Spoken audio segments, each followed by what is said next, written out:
democracy here in Kherbaoui in South Africa. And with me is my co-editor, Dr. Shona Hunter, who's finding herself in Leeds in Britain. So, and we have with us a number of our contributors, particularly to the section of governmentalities. And I want to say very welcome to Brittany Aronson, to Amrita Pande, to Javeria Shah, to Jamie Kherbaoui, whose name I've definitely now completely mispronounced, sorry about that, and Sarah Heinz. Just to quickly, before I hand over to Shona, share with you some housekeeping rules. We will ask you to please keep your cameras and microphones off, except when you ask a question. We do allow live questions, so to speak. And so up until then, please keep your cameras and mics off so that we don't have any disturbance. We will take, as I said, questions both live and also in the chat section. And we encourage you to start lodging those questions and comments in the chat section when we start with our presentations, so that we have a nice and meaty conversation and get the engagement going.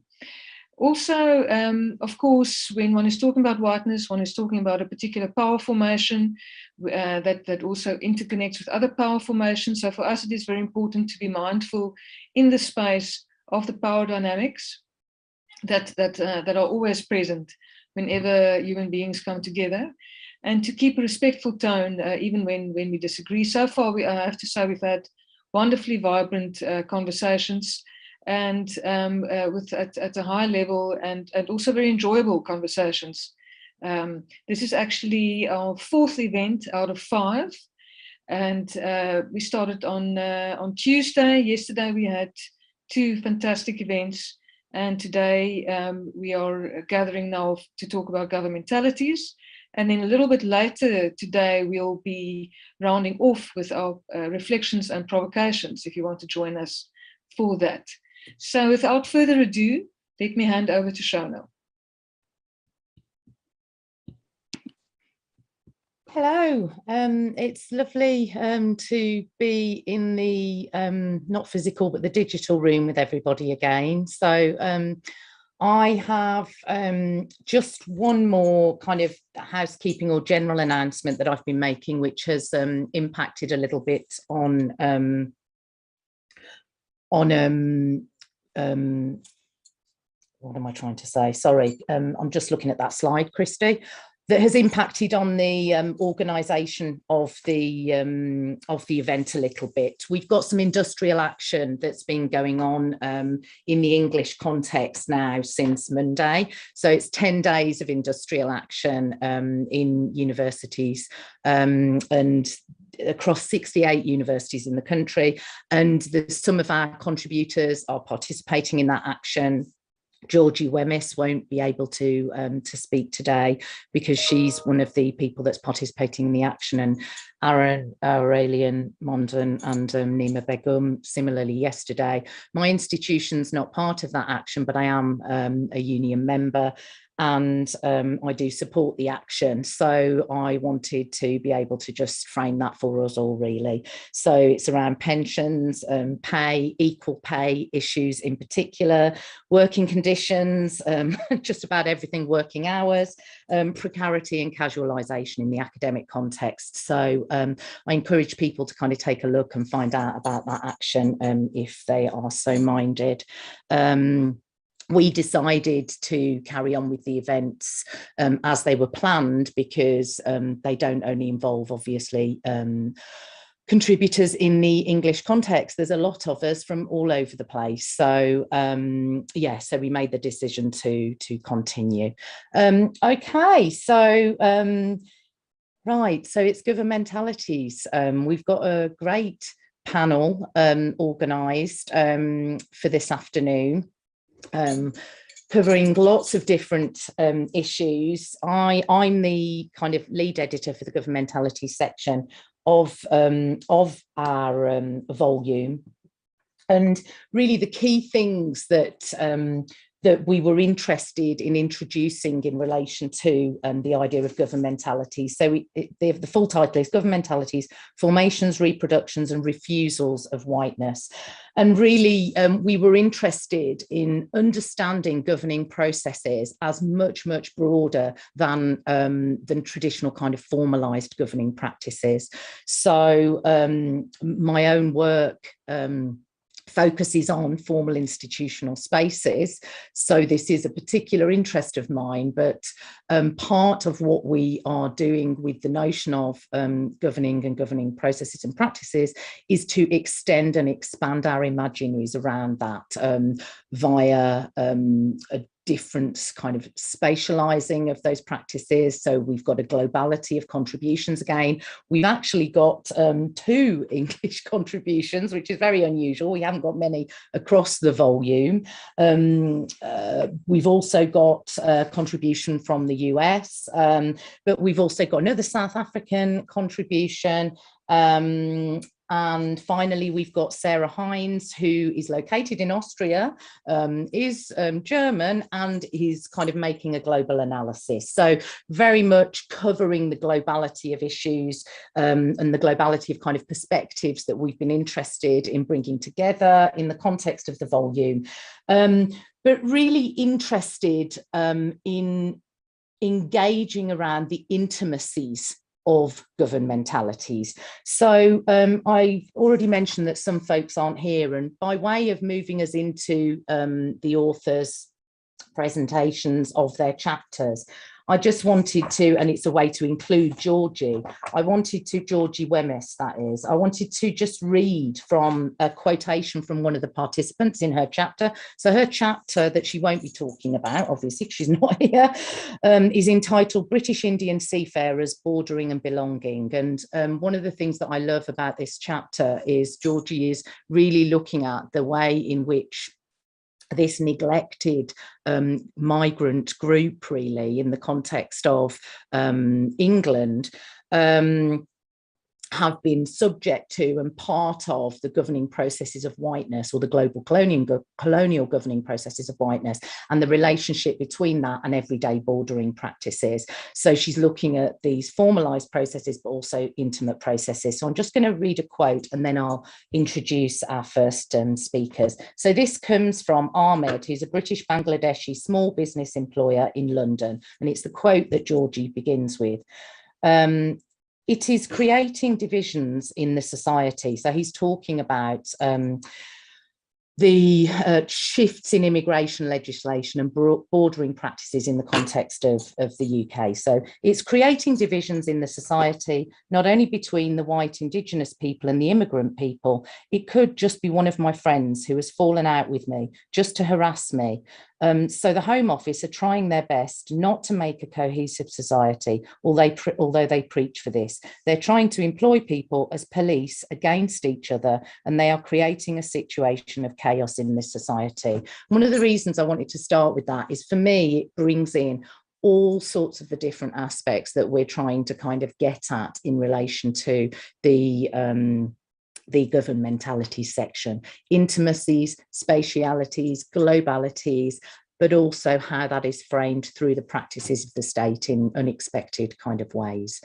So without further ado, then, we're going to be starting with Amrita Pande's contribution on assisted reproduction and whiteness. Just before you start, Amrita, I'll just give a nod to the other contributors. Well, actually, you've done that, Christi. No, so let's start, Amrita, and then I'll bring in the others. So same format as the other days. Speaker speaks for 10 minutes. We'll move through the panel, and then we'll start to chat together. So Amrita, I'll just give you a 2 minutes before at 8 minutes, if you're still going.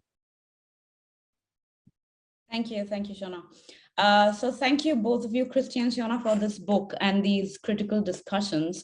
What I do in my chapter in this volume, in my contribution in this volume, is that I connect my world of transnational reproduction or reproductive flows to critical race studies and critical whiteness studies from the South. but I think I'll just give a 30-second spiel on what is transnational reproduction. Essentially, it involves clients, or who we call intended parents, or gamete recipients traveling across the world to fulfill the dreams of having either a genetically related baby and or a baby tailor-made to their expectations. And reproductive gametes act as eggs providers, gestational mothers, or what some people call gestational surrogates. They follow the flow to assist in this dream making. So in my chapter, which is based on a much bigger project, a monograph, it's based on a multi-sited mobile ethnography, I argue that the transnational matching of intended parents, or IP, with gametes reproduces the hegemonic notions of white desirability. And what I'm trying to do in this chapter is to highlight two such manifestations of racialized desires: desire for racial matching by some intended parents who identify as white, and the desire for cosmopolitan, or what I call mixed whiteness, by some intended parents who do not identify as white. And I demonstrate that both sets of these desires in effect reaffirm the desirability of whiteness. And though I do realize that transnational reproduction is not a dinner table conversation for most people, it is an expanding and rapidly expanding field of research. And while some scholars within that have queried the multiple forms of power embedded within this fertility industry and highlighted the paradoxical or even contentious role of race in reproductive and genetic technologies, others remain quite optimistic about these technologies. For instance, Nicholas Rose and Agar talk of quote unquote liberal eugenics, a new era of biopolitics led by individual consumer choice, where the only role that the state plays is to foster the development of a range of technologies of enhancement. And here, the shift from a focus on the state to the individual, especially individual responsibility, is fundamental to the argument that they're trying to make. And the way forward for these scholars of liberal eugenics is to envision reproductive selection as an individual, voluntary, state neutral, and often empowering practice. But the question I ask in my chapter is, are these practices merely a reflection of individual autonomy and choice, or are they also shaped by and embedded fundamentally in power relations? So you obviously know the answer. So to understand the complex interplay of consumer desires for their offspring, so for the babies, potential babies, and the political economy of the fertility industry and its intersection with the history of eugenics, I tap into critical race and critical whiteness studies from the South. And what I found most useful for my argument was the works by, and some of them are contributors to this volume, who have challenged the emphasis that Northern whiteness studies scholars place on the power of whiteness to be invisible, while critical whiteness studies from the South push these debates beyond invisible privilege alone and instead focus on the stark embodiment or strategic manipulations of whiteness in particular times and spaces. As Tiffany Willoughby-Herrard has stated, one of the fundamental errors of the Northern-centric critical whiteness studies is to assume that the spectacular, pervasive, and the biologic basis of race and whiteness has disappeared from the current historical moment. So what I do in this chapter is I draw on the scholarship to focus on the embodied and hyper-visible manifestations of racialized desire embedded in the fertility industry. I like talking about Dorothy Roberts, who's an African-American legal scholar that some of you would be familiar with. And she has, over the decades, systematically laid out the inherent whiteness of this industry, which normalizes the invisibility of Black women. Black women, as we know, are deemed guilty of hyperfertility, and hence their reproductive needs are denigrated. Others have observed the link between race and reproduction as an incessant desire to racially match one's offspring. And these scholars have demonstrated a fundamental irony of race within assisted reproduction, that while social scientists like us continue to argue that race is a social construct, these technologies essentially reinforce the concept of race as a biological category and shared race as shared kinship. And while phenotype matching, for those of you who are familiar with the fertility industry world, this has been observed in national and local fertility industries by scholars across the world. I show that in the world of transnational reproduction, that is when it's crossing borders, whiteness becomes a purchasable trait with multiple and often conflicting meanings. And to fully understand the transnationality of this process, I conducted research in 3 related sites: the preparation of white egg providers by global egg agencies in South Africa before they start traveling to various reproductive hubs around the world, the egg retrieval and making of an embryo in a global fertility clinic in India, and finally, the transfer of embryo into the womb of gestational mother or surrogate in a clinic in Cambodia. I can take more questions in the Q&A around this because I realize that there's a lot of spatial mapping going on there. And the clients in these global fertility clinics are hardly ever local. Eh? They are predominantly international. And although married heterosexual couples comprise a vast majority of these users and respondents within the national fertility markets, LGBTQI clients, or popularly called gay IPs, gay intended parents, are conspicuous at the transnational level, the level that I study, because they are barred from accessing these services at home very often. So I won't have time to give you my ethnographic details, of course, for that you read the chapter. But to summarize, in the section on desiring whiteness for a racial match, I discuss how for all respondents who identified as white, the choice of a white egg provider from South Africa very often was framed as a natural and obvious one because they wanted the child born through assisted technologies to pass as their own. And all white couples I interviewed refrained, of course, from using the word race, but they talked about skin tone, eye color, hair color in their choice of gamete. And yet the hunt for the closest phenotype imitation was what Ryan and Moraz have labeled a key part of maintaining a narrative of whiteness. I'll just give you one narrative of Cynthia, a 44-year-old white intended parent from Canada, who was using the services of a surrogacy agency in India with an egg bank of over 400 Indian egg providers. But she chose a much more complicated route of getting a white egg provider from South Africa instead. And Claudia emphasized the need for a racial match to establish, she called, a spiritual connection with the child. Others spoke of their hunt for whiteness and the deep desire for a racial match as a proxy for shared kinship, ancestry, or heritage. So unarguably, the choice of whiteness and a racial match is naturalized by the international and national fertility industry.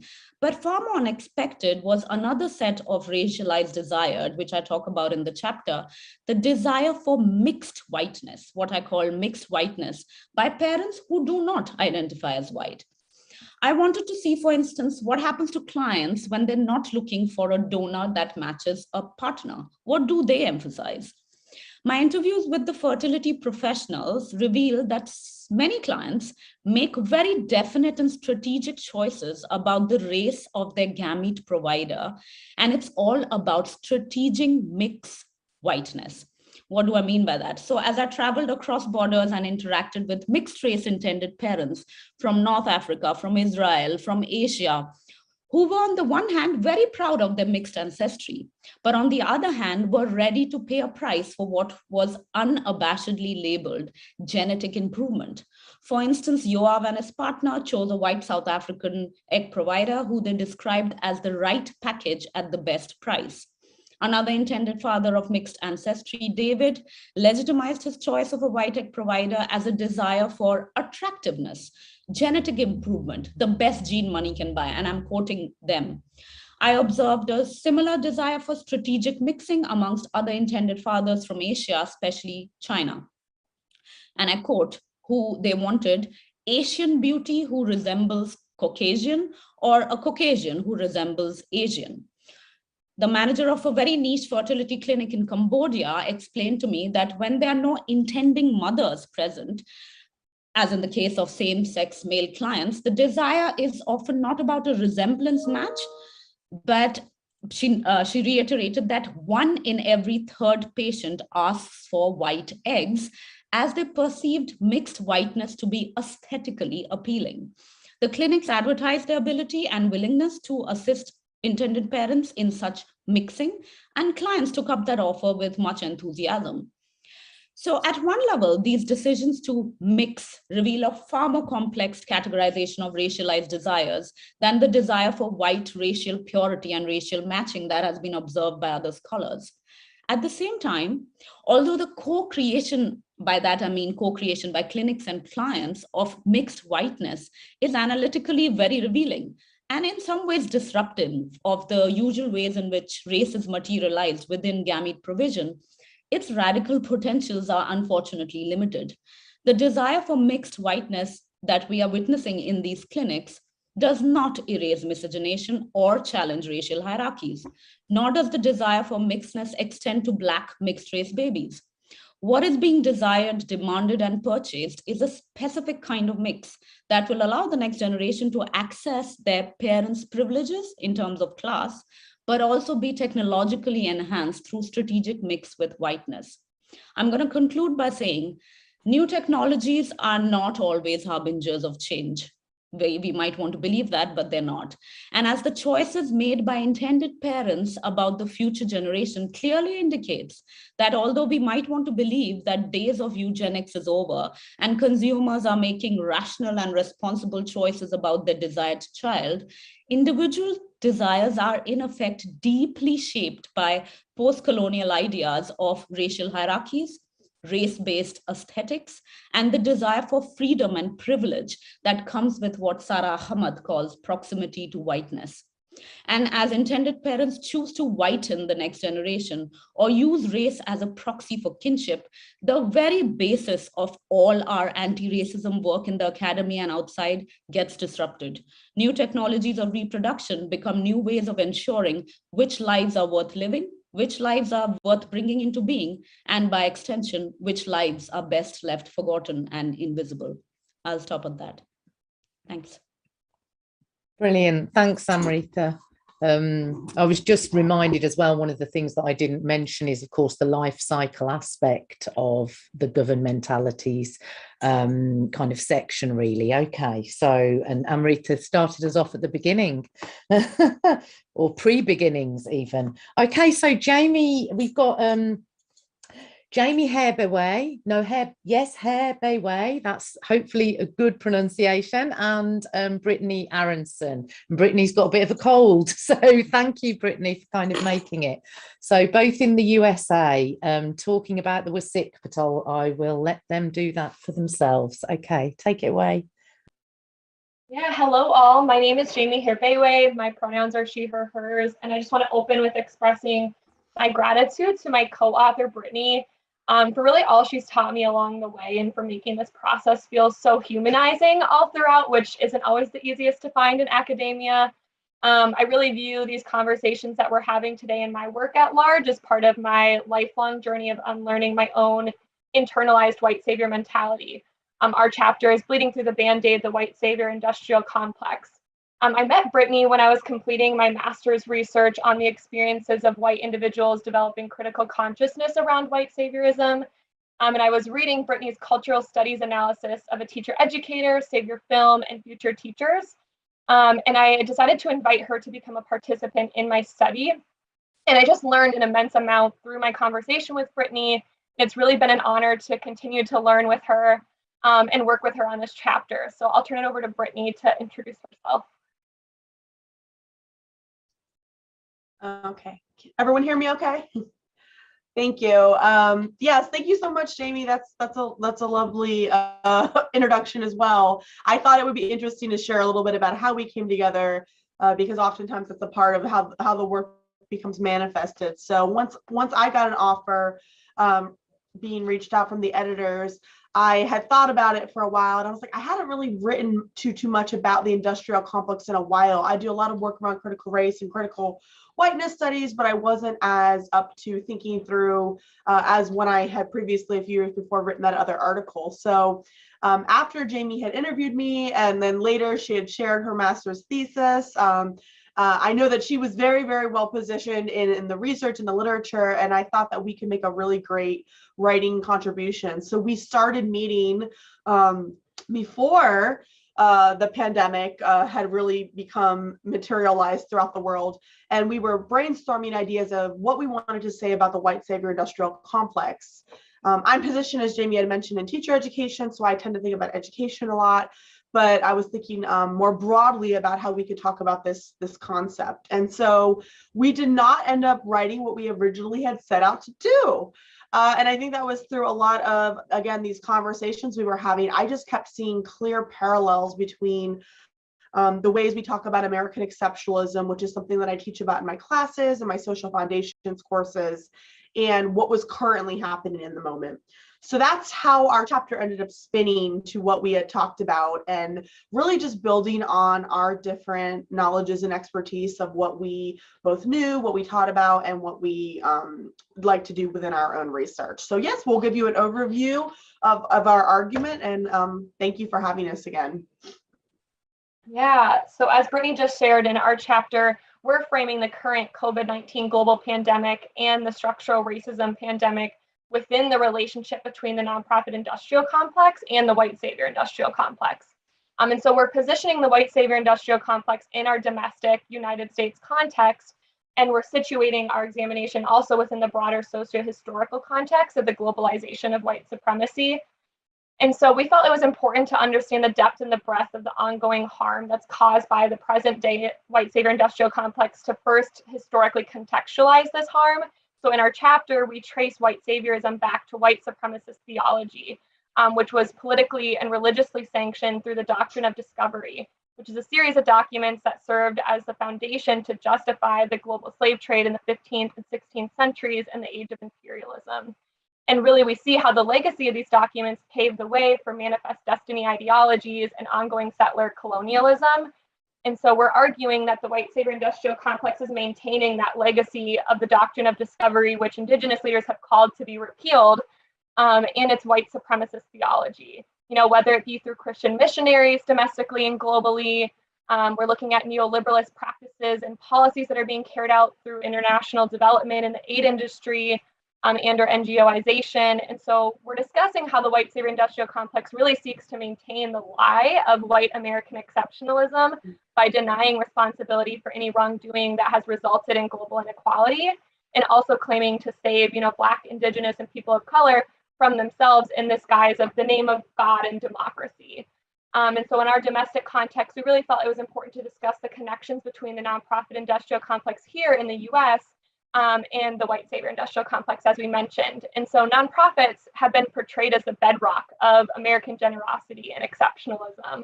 Yet, you know, they've also served as a state-sanctioned mechanism that was designed by the white wealthy elite to control BIPOC communities and destabilize social movements that pose a threat to white supremacy in our current capitalist system, which has been explored in depth by contributions in the text, The Revolution Will Not Be Funded Beyond the Nonprofit Industrial Complex, which was edited by Incite Women of Color Against Violence. And we look at, you know, the nonprofit industrial complex as a present day mechanism that's maintaining the ever evolving white savior industrial complex. And so it's, you know, changing its shape, but it's still causing harm. And so in our chapter, we're discussing practices like philanthropic redlining and philanthropic Black codes, which are terms utilized in the report, The Case for Funding Black-Led Social Change, which have been utilized to enable majority white-led organizations and institutions to maintain power over Black, Indigenous, and people of color communities while denying access to funds for BIPOC grassroots-led initiatives. And so the majority, you know, of white global elite are able to determine which activist commitments are appropriate and prioritize band-aid approaches that are emphasizing individual level solutions instead of changing economic systems. And we explore how the nonprofit industrial complex itself evolved out of a shift towards the privatization of public goods and services as part of the neoliberalist agenda, which really serves as a control mechanism that's employed both domestically and globally through institutions such as the IMF, World Bank, NGOs, and private foundations. And so we talk about how neoliberal paternalism allows white wealthy individuals to dictate essentially who is deserving and undeserving of basic human rights like healthcare, food, water, and safe housing. We talk about how instead of reparations and structural change, the white savior industrial complex continues to exert control through this endless cycle of band-aid solutions, which really are neglecting to reckon with not only the historical wrongdoing that has happened, but also the present-day systems of oppression. And so the pandemics of structural racism and COVID-19 really illustrate how we're going to continue bleeding through this metaphorical band-aid, if we continue to rely upon our current systems that are so deeply seated in white supremacy. And so I'll invite Brittany back to share more about, how we understand these core themes within this evolving COVID-19 pandemic. Yeah, so just to kind of bring this all together, as again, we were thinking through and analyzing what was happening, we were paying attention to all the news rhetoric within the United States and around the world. So, then President Donald Trump at the time was quoted saying, nobody's able to do things like we can do. And then at the same time, as we're thinking about the United States being lauded like this best country in the world, that whole American exceptionalism, idealism coming up again, we're not able to provide basic healthcare workers with the essential needs that they have in terms of being able to have adequate healthcare. Additionally, we're continuing to see the ways in which BIPOC communities were being disproportionately impacted, and like as people have often called it, the dueling pandemics of how structural racism continues to play and was continued to be highlighted in the United States. But all of this is happening, and this is where, again, the complex kind of comes to play. The mantra of we're all in this together is circulating. And so it's creating this spaces where we're able to see these very hyper-focused moments of how we're all helping each other. But yet again, it's that individualized approach versus thinking like systemically and structurally. And so just to end on this note, I'm just gonna a couple of points here. Toward the end of the section, I think one of the most interesting things that was happening as we were finishing writing this chapter was that even, we're learning more and more about the virus as we're approaching into the summer of 2020. And so even when the virus was first reported, many white Americans demonstrated behavior suggesting it wouldn't really have any impact on them. And so, and then this was a hoax by the liberal media.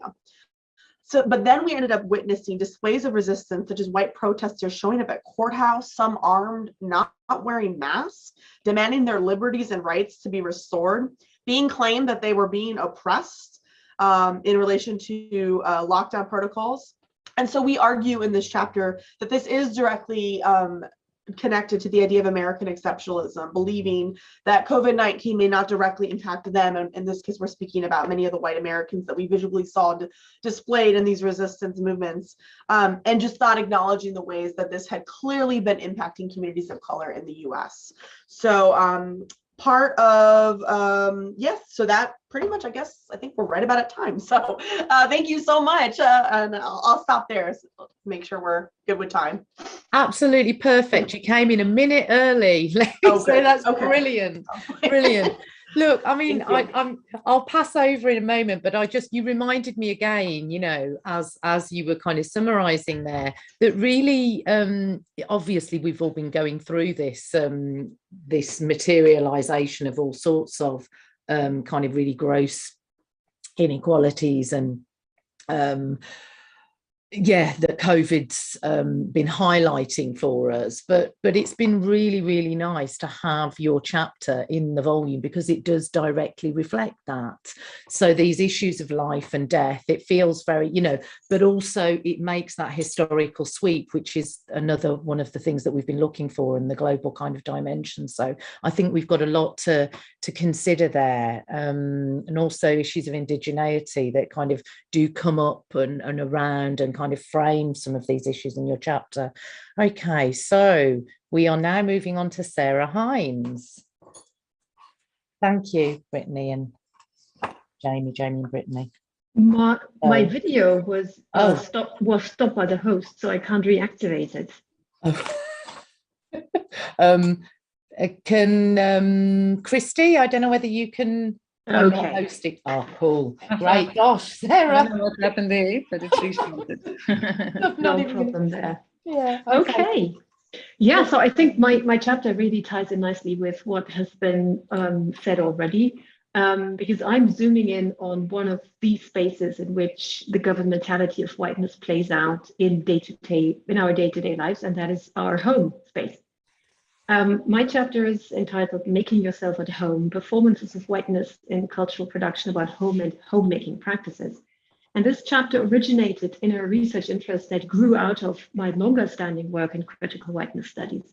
And this interest deals with notions of home and the role of homemaking practices, especially for the creation and the naturalization of specific forms of subjectivity and community. Home is where we are made, I assumed, but home is also something that we make, and sometimes mundane and unacknowledged acts every single day. At the same time, I started from the idea that home is an auratic term for many people. It glows, it promises something, and it connects people with their past and the people they love. So these acts of making home and of being made as selves within a home are widely circulated within cultural contexts as something dear to us, something to cherish and to defend. Home is seen as a space where a person can be themselves, or as a participant of a recent workshop that I did phrased it, home is where the dog licks my face. So you can really, really be yourself. It is this connection between imaginaries of home, the materialities of home, specifically property, and notions of whiteness that I was interested in. Despite its alleged stability and naturalness, whiteness is not a fixed identity, but rather something we do and perform. And this doing is not simply the choice of each individual. A dispositif of whiteness disposes us towards some rather than other practices, norms, and ideals.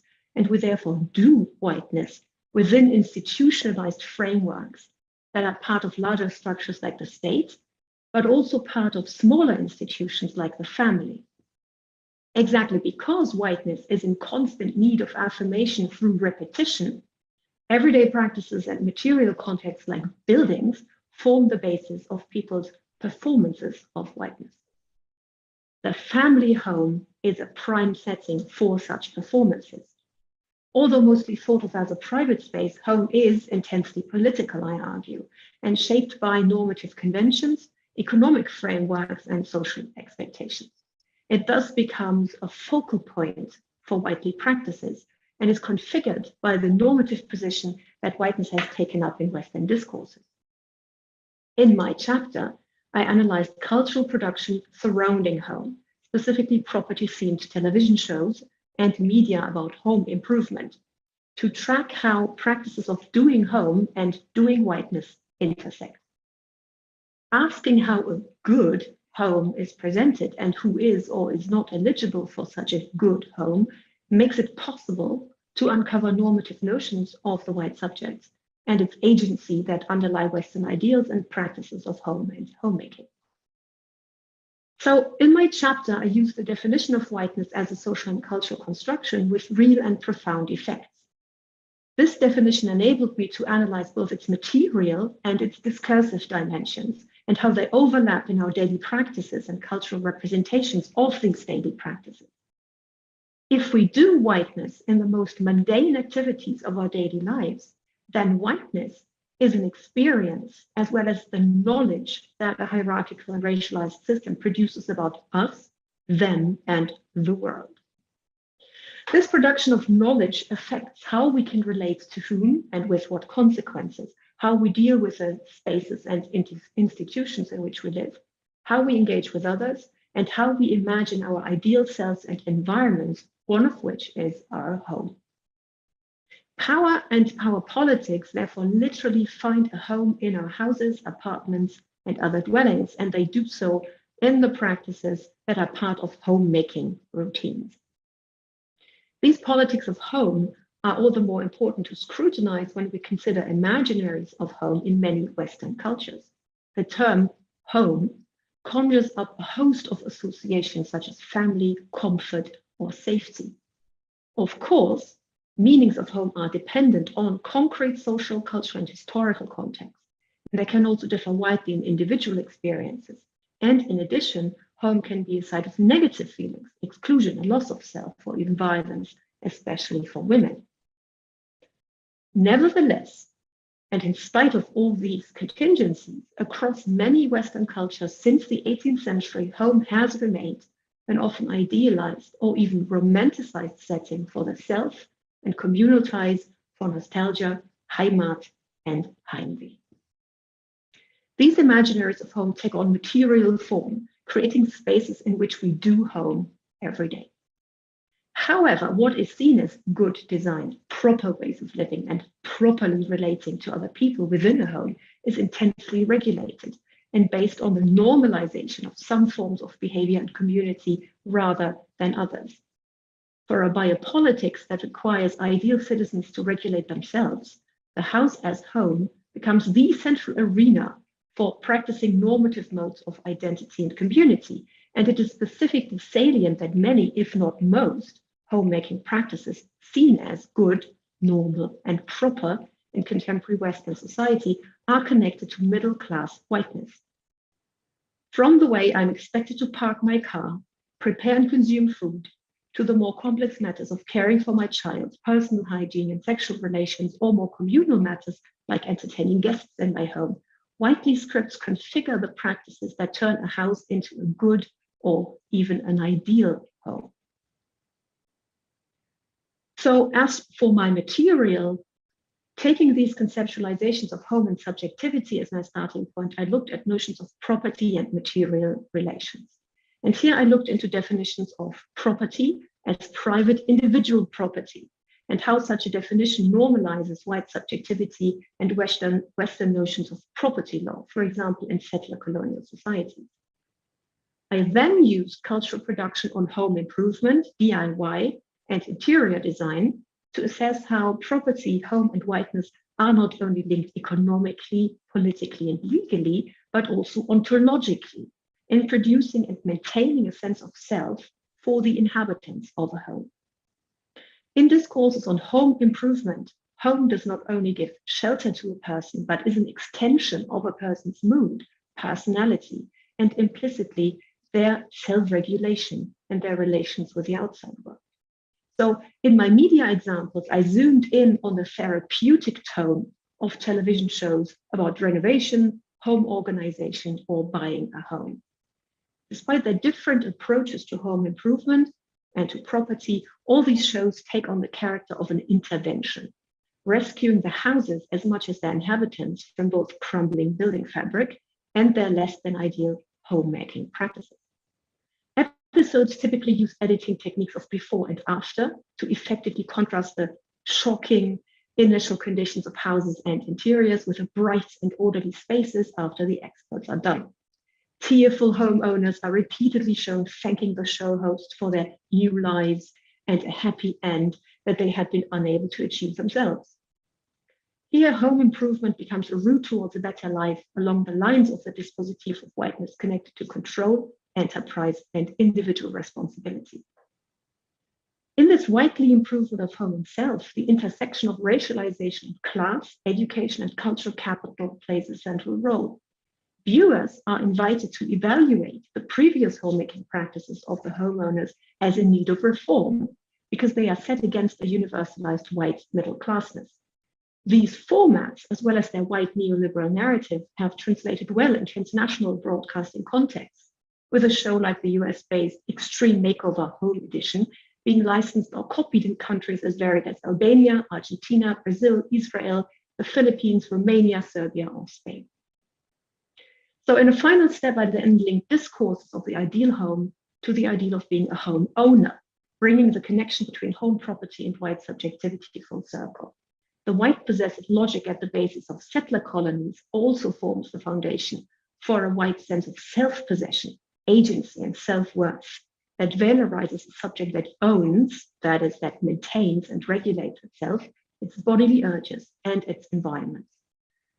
Cultural production about the home as property or as a space to improve is therefore a highly interesting source of how whiteness is supposed to be done. Just as the homes presented on television or in glossy lifestyle magazines, whiteness becomes a lifelong DIY project for the enterprising, self-improving subject. So we are indeed making ourselves at home, and it is worthwhile investigating the enduring effects of whiteness and its normalization within these practices. Thank you. Perfect, Sarah. As always, totally on time. Lovely, yeah. And I mean, Sarah, I just love that chapter. Again, it's another chapter, all of them in their different ways of bringing together the material, the discursive and the affective. You know, my kind of obsessive formulation, theoretical kind of engagements around the dimensions of kind of white materializing. So Javeria, we've got Javeria Shah finally talking to us about her piece. So we've had so far, we've talked about a dispositif, the white saviour industrial complex, the repro flows, and now we've got an ecology. So Javeria, take it away. You can give us the chapter title. Yeah, okay. Thanks. Okay, lovely. Well, the chapter title is actually quite a mouthful. I should warn everybody.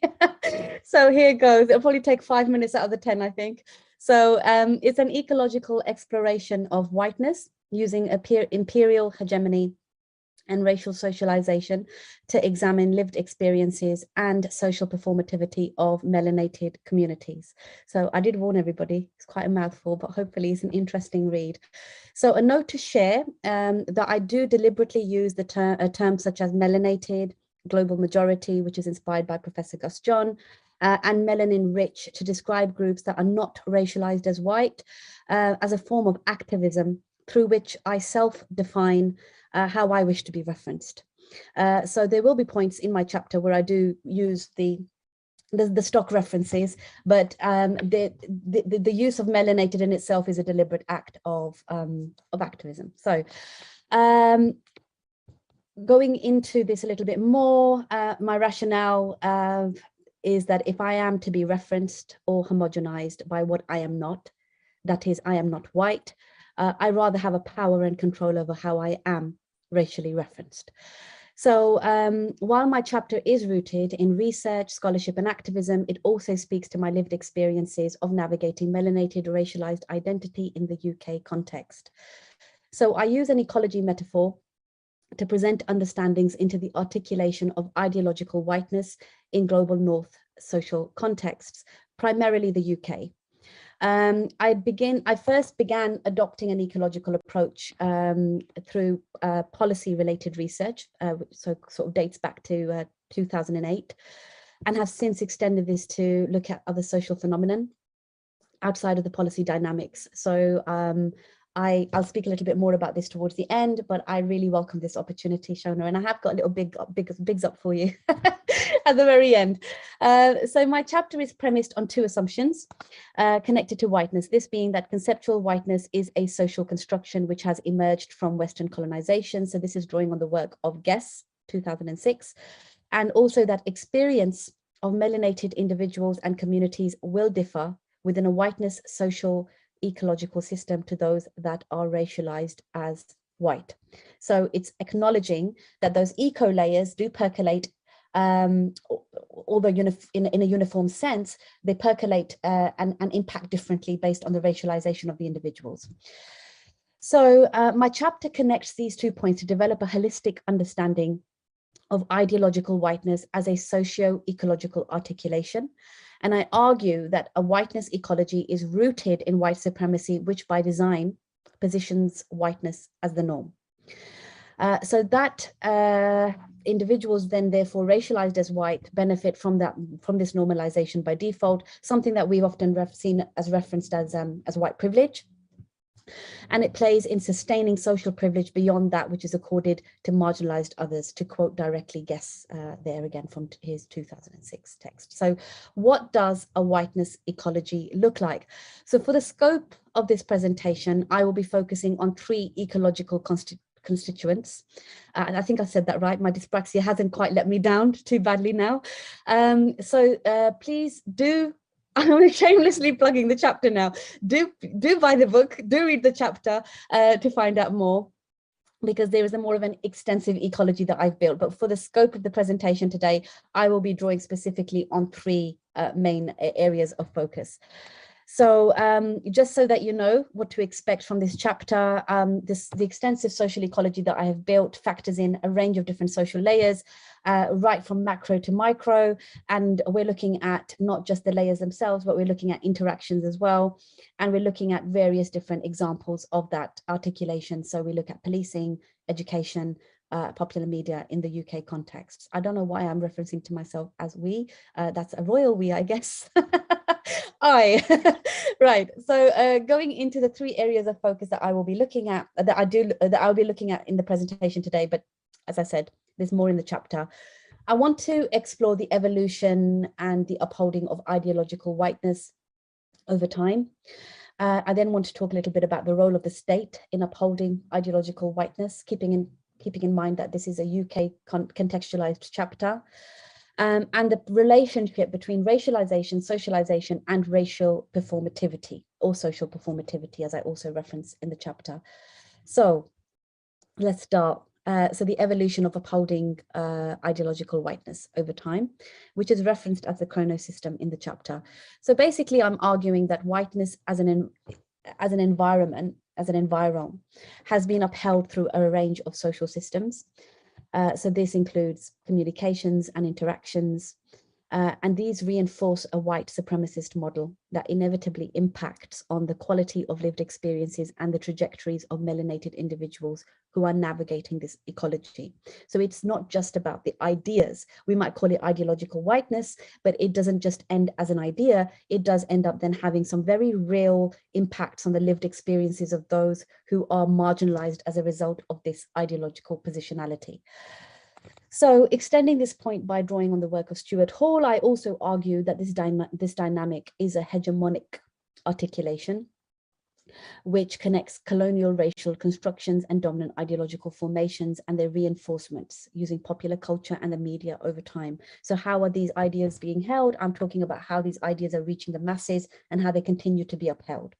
So when I'm looking at hegemonic articulation and looking at the work of Hall, I'm particularly interested in the British context here, because obviously, as we all know, Hall spoke very specifically about the racial dynamics in a British context, and it sort of naturally lent into this work where I'm trying to understand how we go from an idea and a representation of that idea and that concept and how it reaches the masses to then how it ends up impacting.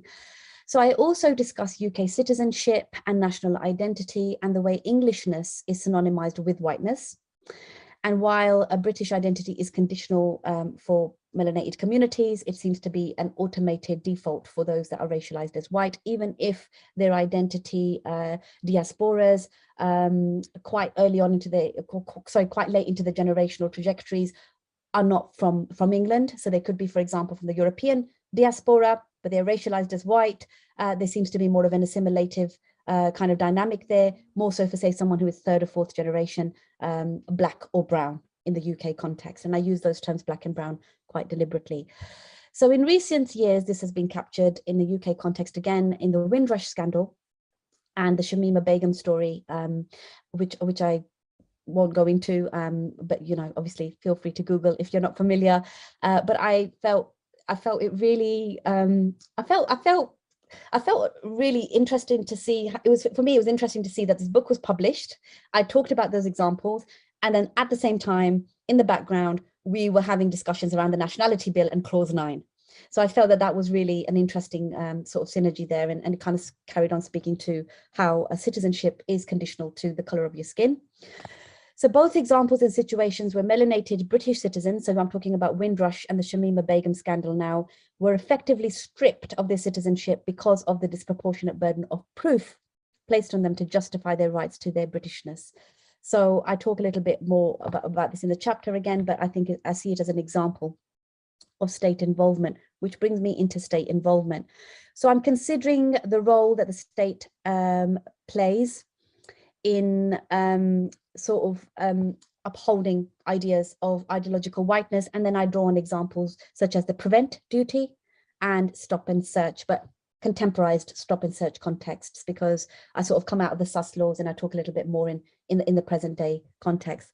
So I'm considering the role of the state using socio-cultural theories inspired by Gramscian propositions of hegemony and the interpretation of these ideas by Stuart Hall in the context of cultural hegemony. So looking at that relationship. I don't know how I'm doing for time, but I'm trying to be good. 2 minutes, excellent. Thank you so much, Shona. So the kinds of questions that I'm asking under the context of state and whiteness being upheld as an ideology are questions such as, what is the social purpose of the melanated individual in these societies? Is the melanated other simply performing a binary, othered role, a counter narrative as a way of sustaining a whiteness ecology? Because let's face it, if you don't have that binary othered, can whiteness ever really be sustained and upheld? It needs the othered to keep that balance going. And then after all, finally, can whiteness really exist without melanated communities to set up its binary? So those are some of the questions that I'm interested in exploring under the state context. And then finally, another area of focus as part of this ecology for the presentation, as I said, there's a lot more in the actual chapter, is the relationship between racialization, socialization, and the racial performativity of the melanated individuals, but not just melanated, those that are also racialized as white.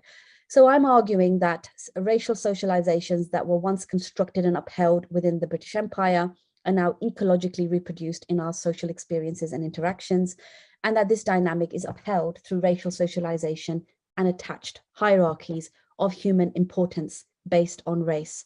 So the continuation of racial socialization and connected hierarchies can then be drawn using a socio-historic lens.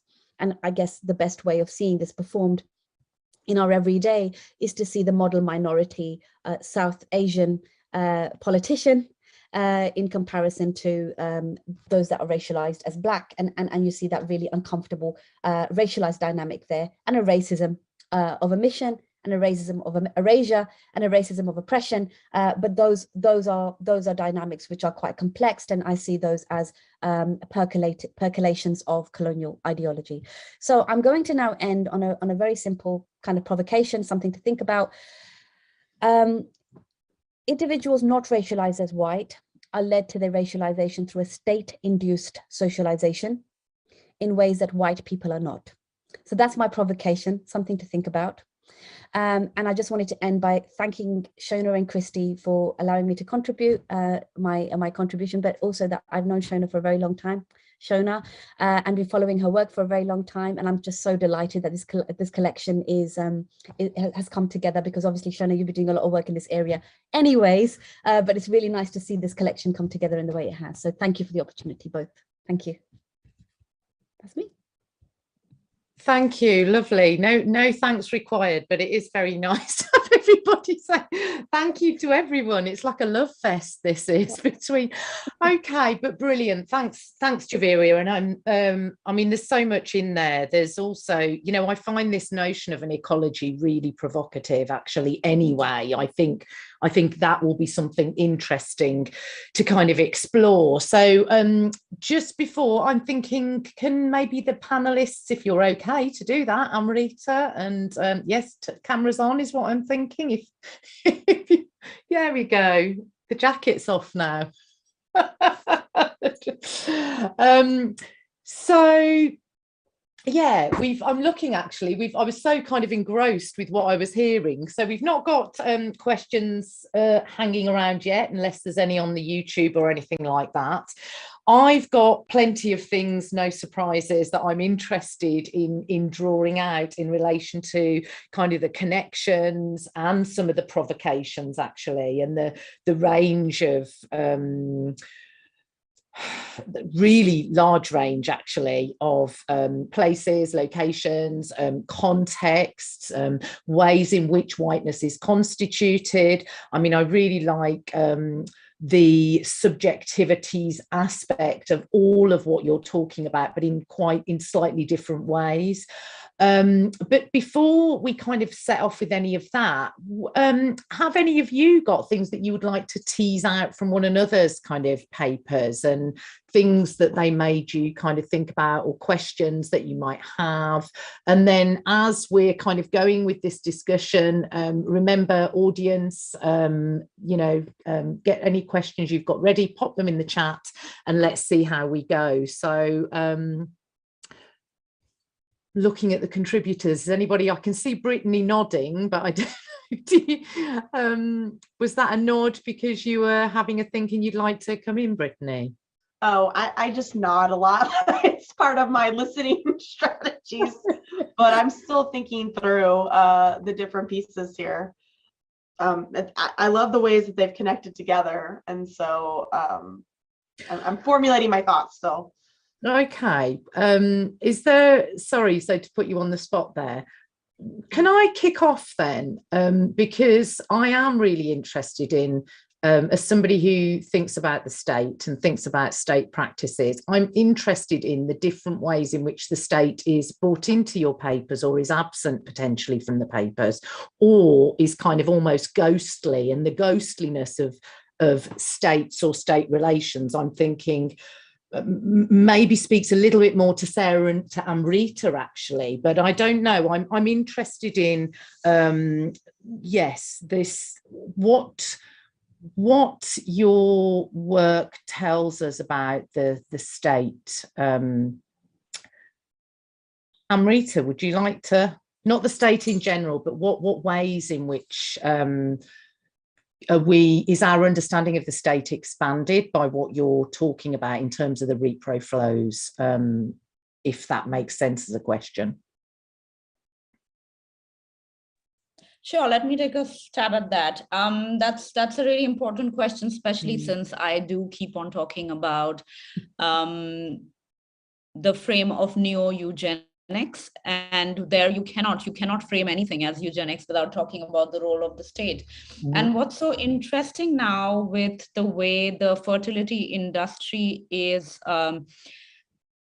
expanding or scuttling across the globe. Let's work with the word scuttling, because what most parts of the global south have done in the past couple of years, since 2015, is that they have developed very stringent laws which ban things like surrogacy. So for those who may not speak this jargon, surrogacy, paid surrogacy, is where you pay a woman to have a baby for you. Gestational surrogacy is what rules the fertility industry. That's where the woman who is pregnant does not have any genetic connections with the baby. So literally, she is the oven for your bun, is how they put it in the fertility world. So it's the sperm of the intended father, the eggs of the intended mother, the embryo is put into the womb of the gestational mother or the surrogate. Now, that was a booming industry in the global south. So countries like Mexico, India, Nepal, Thailand, Cambodia, Laos, they were places where people from the global north could fly down to and pay women to have their babies. Since 2015, I would say, that's when India banned commercial surrogacy. And India had become one of the biggest repro hubs because, of course, for cost reasons, but also a variety of other reasons.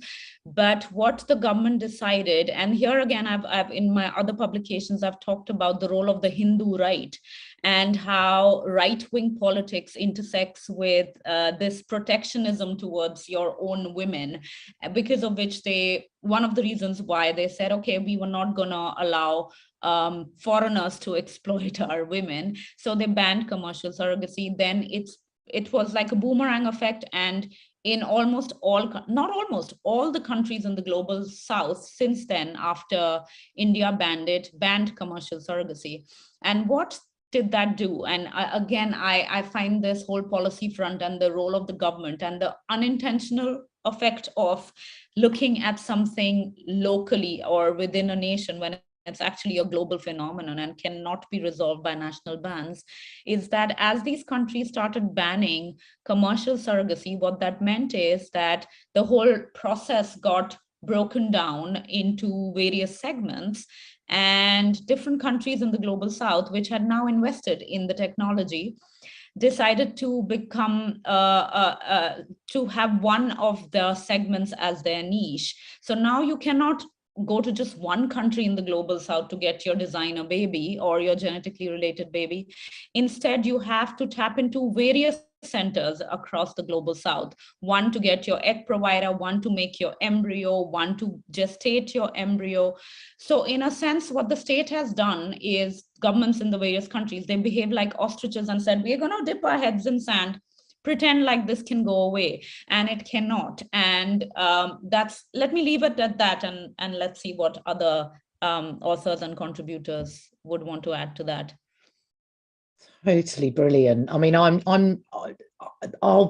just like to flag before the others come in, there's some really interesting relationships between Tobias Hübinet's work, and Tobias is actually here, and also Ashley Mateus's work. So the other thing that you show in that brilliant response around for what I was reading as a networkedness of kind of the production of whiteness, actually, that kind of comes to be indirectly, apparently.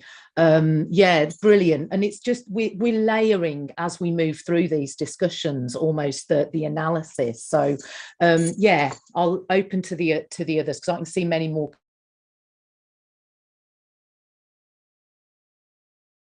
I could go on if yeah. I also saw a lot of connections specifically with Ashley's work yesterday, because I think that the trad wives phenomenon really very nicely shows that the home is a place where the state is lived every day, because norms and practices are not only very directly affected by state laws. For example, I'm not free to do whatever I want in my own private home, although I see it as private. When it comes to the treatment of people, but also the kinds of relations, the businesses that you can have in a private home, etc. So there are a lot of very direct state laws that affect who can do what in their private spaces. But also in terms of the home very often being seen as a kind of mini version of the state. And the state being seen as a kind of macro version of my home. We talk about homelands, we talk about mother countries, and we use all of these family metaphors that directly map the state, the nation, nationalism onto the private home. And a lot of, and this is why I also like the image that Tobias showed yesterday, this mother Sweden as the good anti-racist mother to all of these brown and black babies. In a nutshell, this is what home makes visible. There's the family metaphors that make us relate to a fairly abstract notion like the state or the nation. Because why would anybody want to die for a piece on the map? No one would do that, but you would do that for your mother. You would do that for your brothers. So you have all of these notions of your home is your castle, your nation is your home, your state impacts what you do in the home, and you living out national pastimes in your home space, creating a kind of mini version of the ideal nation in your relations with your kids, your relations with your partners, your relations with your neighbors, in the most mundane practices, which is why I find home such an intensely interesting space to look at, because just by who cooks what and how does the food smell, this has been such an intensely debated issue also on the state level. And in Austria, there was recently a bill introduced by the nation state, which made it illegal to consume food on public transport. But the specific foods that were being banned were warm foods, so foods that smelled. And the examples were, of course, kebab and things thought of as ethnic food. No one talked about Austrian Würstel being consumed on the public transport, obviously. So you can see how nation state and home can be so intensely mapped onto each other, and none of that is private, and all of that is intensely entangled with each other. Yeah, it's so interesting. I'm thinking about the bun as well. The bun, Amrita. How did you put that? But we have that phrase too, the bun in the oven, which is a really kind of anybody who listens to dodgy 1990s pop, you know, would, but it's kind of quite a misogynist, or for me, it has very misogynistic kind of associations also, which of course is that, so already to me, we're getting into, you know, cisgendered, heterosexualized kind of, and even in, which is one of the other things that I thought was really interesting in your chapter, Amrita, of course, because you were looking at a range of partnering and familial practices, and it's, or you were at least alluding to that, you know, in the context of the broader study. So does anybody else want to come in? Yeah, I just from what you were saying, Sarah, I was just thinking, just in the way that that framing is, I mean, like that example is really interesting around the food, for example. So that framing, I think, also speaks to this idea of what's being set up as normative in these societies. And it's not just the whiteness as the normative, but it's also the perceived cultures that are associated with those different articulations of whiteness in those different contexts and societies. And I really see this coming into play in a UK context and in recent months, particularly. I mean, obviously, we've got the problematic dynamics, but I think increasingly you're seeing less of a veiled interaction around this. You're sort of seeing politicians commit themselves to public speeches where they're actually talking about this a lot more directly. So this idea of, you know, what is British values, for example? How do those articulate? What do those mean? And it just seems that British values now have a very different weight to what they did during Britain's colonial presence. You know, during Britain's colonial presence, British values were that kind of unilateral, globalized community of Britishness, that disparate kind of Britishness. But now it's very white, it's very homeland, it's very English, you know, to a degree. And I think that's really interesting as well, just to seeing how that sort of unfurls. And I mean, to quote Priti Patel, again, I question these ideas around, you know, the Ugandan Asian context in Africa, what that means, the ramifications there in terms of her own embodiment and the different policies that she's articulating. But this idea that, you know, citizenship, to quote her, is it's not a right, it's a privilege. However, these different policies such as Clause 9 and these kinds of governmental state level interventions will affect 3 in 5 melanated individuals. So I just think it's just, yeah, it's that upholding of normativity, isn't it? Or what is our universal normative as a society, and then what are we assimilating to, and what are we buying into, and what do we want to be a part of? It's just all really interesting. Sorry, I went off on a bit of a tangent there, Shona. No, I was just going to say, what's maybe contextual. I mean, I'm guessing a lot of people have English politics forced on them, but Priti Patel's our current Home Secretary. So this is, and we've got a kind of a raft of legislations that are being enacted really under the radar actually at the moment, because like in many places, COVID and the sorts of debates that we're having around that are well, I mean, we can make an analysis about the ways in which they're being used, but anyway, there's there's a lot of stuff that's happening there. I wanted to ask, and then I want to maybe bring Jamie and Brittany in around the networkedness but there's something that I think you touched on there, Javeria, that I think is really interesting, and it comes back to this point that I was just so struck by when I was thinking about that response that you gave, Amrita, and that also comes through in your chapter. And it's really difficult to articulate, it seems to me, the specificity of the kind of clarity of a particular sort of whiteness that is visibilizing itself in some ways. And that was, I thought that was really interesting what you were saying, Javeria, about you know, how coloniality and its values were playing out in a much kind of more in the closer to what we imagine as the height of coloniality, although we could argue it was the beginnings of its demise in the 19th century, talking about European colonialities. so that there was a variation potentially allowed, but actually some of what's happening now is this repurification. And it reminds me actually of some of the, or sorry, that was me riffing off some of Christi's kind of analysis actually. But a real kind of clarifying of the whiteness that is being protected in ways where there might have been something baggier in the past. That's interesting. I find that interesting because I guess this is where I would come in from lived experience alongside navigating this from a scholarship lens. Is melanated communities, particularly global South communities, have traditions of oralizing their contexts. So you don't really have those kinds of record keepings that you have in the global North quite in the same way. And so when in doubt, I always go to ancestors and talk to them and try and get their, especially those that have lived experience of being under colonial rule. It's always really interesting.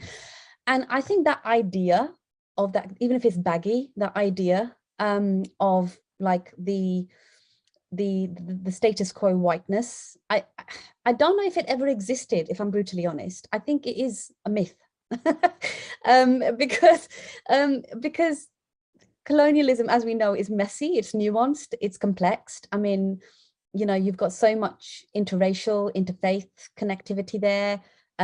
You've got a lot of historical context, centuries and centuries old in some contexts. I've not so far. I can only go through the oralizing of those particular communities I'm embarking upon, but there isn't anything that comes through around this idea of that kind of that normative status quo whiteness state. On the contrary, what you have is memories of recollections of whiteness assimilating in the colonies to be more palatable to the colonized. So adopting language tropes, adopting some cultural tropes and sort of diluting those to a degree. And I think that's interesting because that's completely erased now when we reflect back on those periods. We don't talk about that. We don't talk about how many Hindi words there are in the English language, for example, and things like that. So yeah, I just wonder.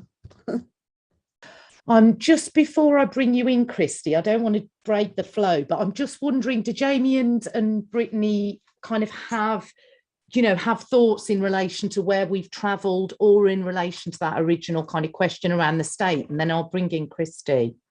Yeah, as I'm sitting here just thinking, I think that within our piece and thinking about like what role, I think the original question was like thinking about what role the state plays. And I was thinking like literally about the ways that this got, that COVID has continued to manifest itself in the United States between states and whiteness. Like you can, we correlate, political parties correlate very much to the racialization of groups and people's socioeconomic status. And so you can literally look at the United States and see the areas where there's more strict policies, where there's policies that are, we would argue are trying to create more safety mechanisms for US populations. And it's directly correlated to like the broader, more liberal populations that are more people of color, as opposed to the more, and I think about like the South and parts of the Midwest, and where we have a lot looser policies and a lot higher COVID numbers. So like, that's immediately what I'm thinking is like the literal impact of the state and policies and how this correlates. And that's been, that's been reported many times. There's been lots of correlations based on how we've dealt with the rhetoric around how we've talked about COVID in the United States. And so, yeah, that's kind of been what's festering through my mind as we're sitting here having this conversation. Yeah, and I'll just add, sorry, Christi, I hope that's okay if I jump in quickly. And just, yeah, I think that for me, what's coming up as a kind of a sociologist framing that I'm thinking is like that tension between structure and agency. And I'm thinking about, Teju Cole has this quote, I'm not going to directly quote it because I'll get it wrong, but he talks about channeling how the nonprofit industrial complex, the white savior industrial complex in our context is channeling white guilt into unbearable pressures that build into a system built on pillage. And so I'm just thinking that with the state, like that performing of whiteness and how that gets connected to saviorism and charity-oriented solutions, and like what it means to, like our context, I hear a lot, like be a good white person, as if that like exists and what that means, and how really the state itself like is committing mass violence through these channels that get appeared to be like innocent and benevolent, and like all these terms that get placed upon it. And so I think that's like the deep cynical side of this, is like how the interpersonal piece appears so innocent when in reality it's like caused mass violence for centuries. And so I guess that's just kind of sitting on my mind as I'm thinking about the interconnections between individual agency within this and like the larger structures at play. Yeah, I mean, I'll bring Christi in a second. I think I don't know whether you're going to speak to this, Christi, so I'm going to put it on the table just in case, but leave you then to come in. But I suppose one of the things I'm really glad to hear you kind of raising that issue around kind of structure and agency. And I mean, I was, as I'm listening to kind of where we're moving, because we're moving a lot in the conversation, and I think for me this is one of the things that it is quite difficult to do when we think about whiteness and the way in which whiteness is constitutive of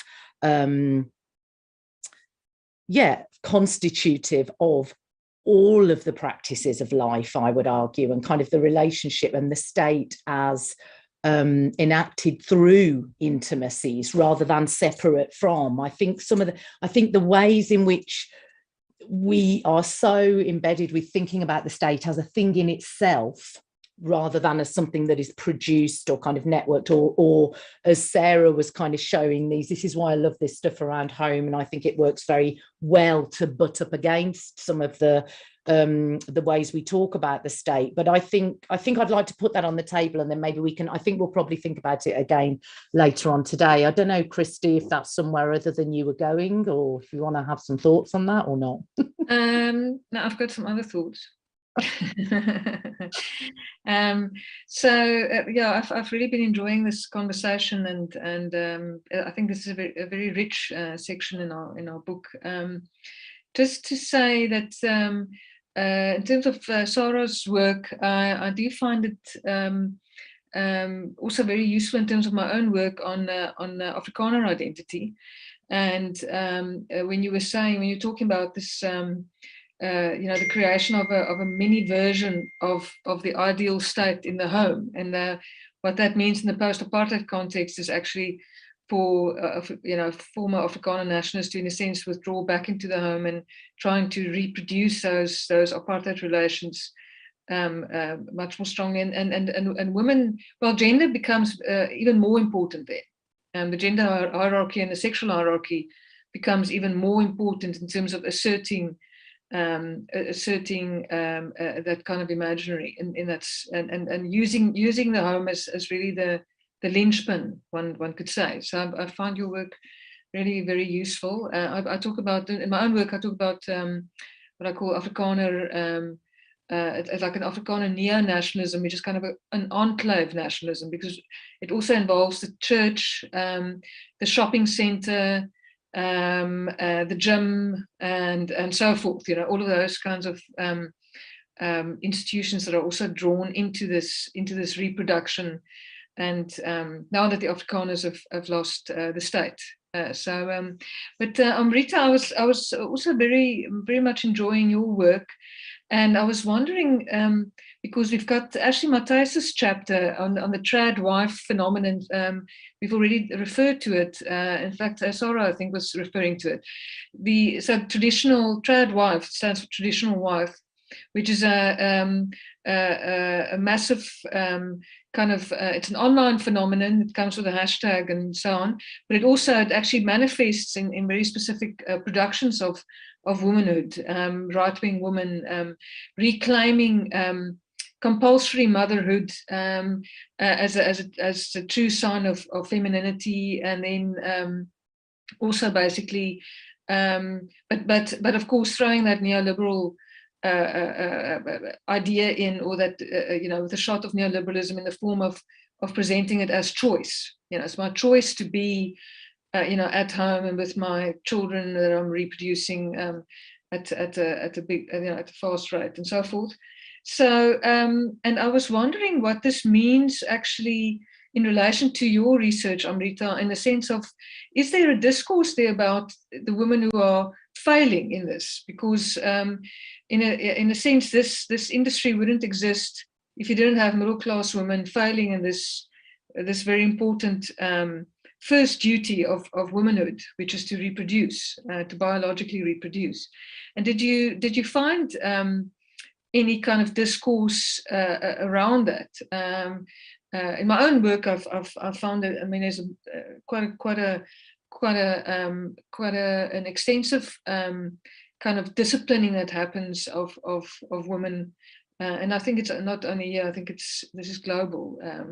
Women who fail in this basic criterion of womanhood, which is to reproduce, to be mothers. So you're now on the in a sense. Your work is on the industry that springs up because of this failure. I mean, I'm putting all of that, of course, in quotation marks. Or was it completely normalized, as you were saying, as this something that's commercially accessible and almost like another sign of your middle classness, the fact that you can afford this, and it's a kind of almost like a stamp of your middle class status, the fact that you can afford this, what you were saying, what genetic improvement. And then the other thing that comes to mind, of course, is the fact of, yet again, women of color having to, their bodies having to stand in, yet again, for particularly also for white women, and in this case now for reproductive, the actual biological reproduction then. But yeah, I'd love to hear your thoughts on that. Thank you again to everybody.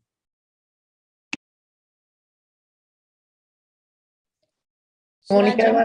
Yeah, definitely. Sure. Okay, I will do that, because when you were talking, Christi, I'm going to respond to your question, but I'll respond it in two parts, because when you were talking about Africana nationalism and its connections with gender, I just have to talk about the white egg providers that are flown out from South Africa to various repro hubs. And I will respond to your question about failure and motherhood through that. So what might not be very evident to people who just heard my presentation for 10 minutes is that what is startling is that South Africa is a repro hub for white egg providers. South Africa, being a majority Black country, is the repro hub that provides white egg providers to the rest of the world.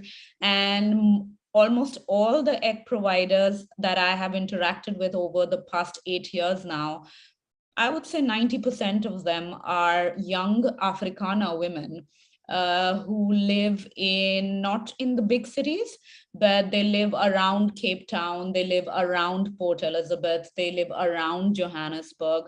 They have mostly been raised in farms or in class is difficult to pinpoint, but again, I write quite a bit about their class in my Gender and Society article, where I talk about how they identify, the younger generation identify as middle class, but they actually have been raised in working class families. And in some sense, this egg provision and traveling egg provision, traveling across the world to provide their eggs to various intended parents from various parts of the world, is their way of escaping compulsory motherhood. And in some sense, and there are very interesting narratives where they talk about how if they had stayed back home, they would have never seen the White House. They would have never seen the Taj Mahal. So egg donation, egg provision, traveling egg provision, in some sense becomes a passport to see the world, one, but two, also to postpone motherhood. And really interesting stuff about how they had to resist their dads, resist their moms to actually come into this.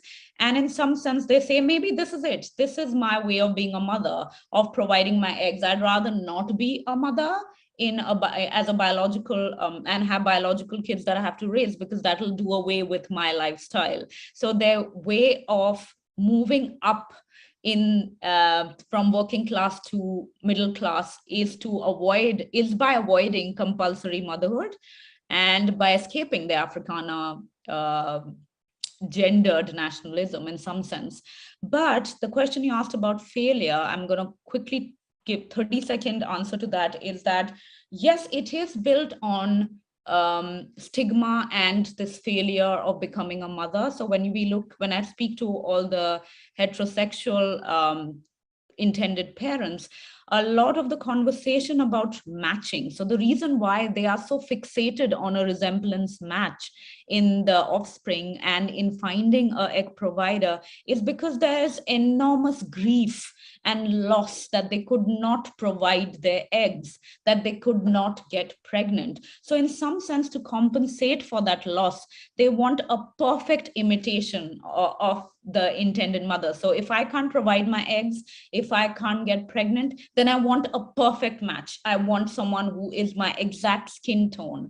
So there's this whole conversation about resemblance match coming from this immense grief that the intended mother has, that she could not fulfill her role as a biological mother. Thank you. Yeah, thanks. That's I mean, there's so much going around in my head. I'm just aware of time, so I am gonna just ask one final question, and then I'd like us to try and maybe wrap up just with that, with responses to that. I'm right, aren't I? We're supposed to be finishing at past, so I'm giving us 5 more minutes. But we've got the other session later on, so yeah, so I don't want to leave it longer than that. But I'm just really interested in the way that I'm almost switching between. It seems to me that when we talk about whiteness in this context, and Javeria put this on the table, actually, I think with the kind of the very direct question at the end, and or the provocation, which kind of reminds us, I think, about the state as an object. Or so, how did you put it, Javeria? I suppose okay, let me ask it can you remember, do you know what I'm talking about? The whiteness of the state, or the way in which the state constructs whiteness? Yeah, I need to just bring that paper up. But essentially what I'm asking is, are we socialized into our racialized identities to uphold whiteness? So there's a very deliberate socialization, state-induced socialization of those of melanin-rich communities. And I think for me, I was just what that raised for me was the way in which when we are talking about the state, it seems to me, and kind of even in our responses to my initial question, but it seems to me we imagine that state to be white, to have some sort. So, and I'm really interested in that, because for me, that kind of gets to the heart of coloniality, actually. But anyway, so I don't know, just quick thought. I know that's a big question, but just some quick thoughts from maybe Sarah. Is it mean to start with you on that? You kind of talked to us about that. Yeah, I mean, the Brittany and Jamie indicated that there is a sense of paternalism in the white savior complex and in the industry that is connected to that. And I think that this, again, it comes back to family metaphors. And if we think of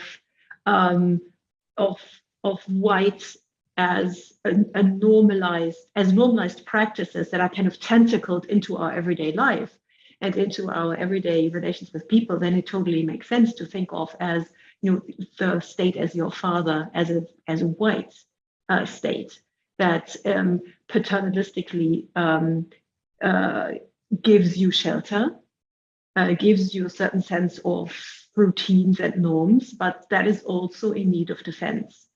If you think of aging fathers, also in terms of family relations. So I definitely think that makes sense in terms of paternalism, family metaphors, and how these practices then affect how we do whiteness in any of our social relations.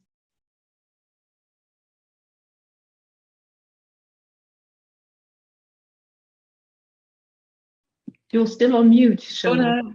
Just switch on your mic. Sorry, yeah, I'm trying to be quiet. So I'm just saying, go. Whoever wants to come in next. Amrita, have you got thoughts? I saw you kind of smiling at some point. Oh, I smile all the time, Shona. No, but one of the things that I was thinking about is to think of the state and the race of the state sitting in South Africa is quite a different phenomenon than thinking of the state in the UK. Yes. But if you look at laws across the world around, as I said, around transnational fertility, it is true that in almost all contexts, the laws made by the state, as well as what is thought of as the framing guideline by clinics, how those laws are interpreted by fertility clinics, are all made to protect, in some sense, the white heteropatriarchal family as the norm. And yes, of course, as you go in various parts of the world, especially when you're traveling to India, when you're traveling to South Africa, the countries I travel to, whiteness might not be that visible in the sense of the demography of the country, but whiteness is very much being protected by the state through the laws and by clinics in the way that they interpret those laws. Yeah, that's kind of what I was moving to at the beginning. That's brilliant. So who wants to come in? Brittany, Jamie, I'm not sure how. I didn't hear the original question. Do you mind repeating it? It was really about, how do we imagine the state? I mean, that was why I was asking that cheeky question. You know, the reason that I situated the section, I suppose, in relation to governmentalities is I, you know, laying my cards on the table, I think we have to imagine the state very differently if we're to understand it, and to understand how whiteness is constituted through it. So that's me laying that's where my multiple question, and Amrita, I'll bring you in, Javeria. So, sorry, Brittany. Yeah, I think, I mean, the most clear connection that's coming to my mind when you were just saying like how the laws will uphold whiteness, I think we're seeing that happen right now, even in whatever people's views are on vaccinations. We're having a very hard time mandating them, and we're wasting. Meanwhile, there's places all over the world who don't have access to it, and we're literally throwing them away. So I think that in the guise under the idea of rights and liberties, and so it's constantly being challenged in the courts. You know, there was Joe Biden was trying to mandate vaccines for federal employees, and that was pushed back. So I think that's another way that we can think about like the privilege that's associated with how whiteness is so powerful and so strong in terms of even like, again, the conversations we've had around this pandemic, just blatantly disregarding statistics, numbers, you know, the fact that we're here again and, you know, we shut down and we're back and forth, and just the continuous ways in which we see this manifested through law, and then just the pushback to law. So, I mean, that's the first thing that popped in my head with thinking about that with our particular context and example. Brilliant. Yeah, thank you. Javeria, you get the final. And I actually was just doing a power fist when you said that about putting your cards on the table. So I was like showing you some solidarity. But now that Brittany said that, it's just got me thinking a little bit. I just wanted to say, in that same framing and context of vaccinations, I think it's also interesting going back full circle when we're speaking about the state as white and articulation of whiteness.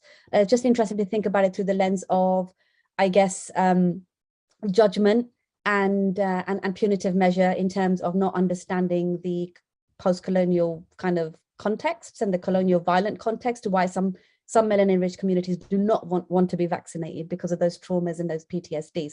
So I think, again, the status quo is being upheld as this is a normative, and if you're not going to toe the line, then you're somehow difficult, weird, strange, all of those things. So I think that in itself as well, that's the way that plays out, is interesting. Brilliant. Thank you so much. Thank you so much. And that's really interesting place to end.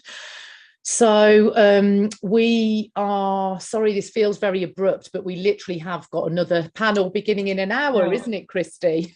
Yes, and I want to quickly just make a little sales note, given that there's a book launch after all. Yes, the sales. I'm just going to share screen.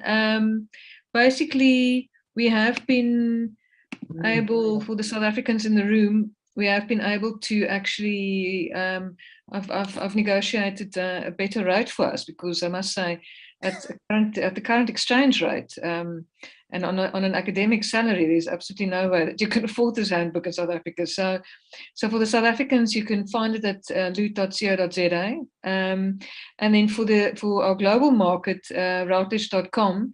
And I see they do have quite a nice special at the moment on the electronic version. Yeah. So those are your two spots where you can find the book. If you're a South African, please don't even look at that Routledge.com. You're going to be deeply depressed. Hurry over to Loot. Okay. You would be giving up your home. Right. Okay. Thank you, everybody.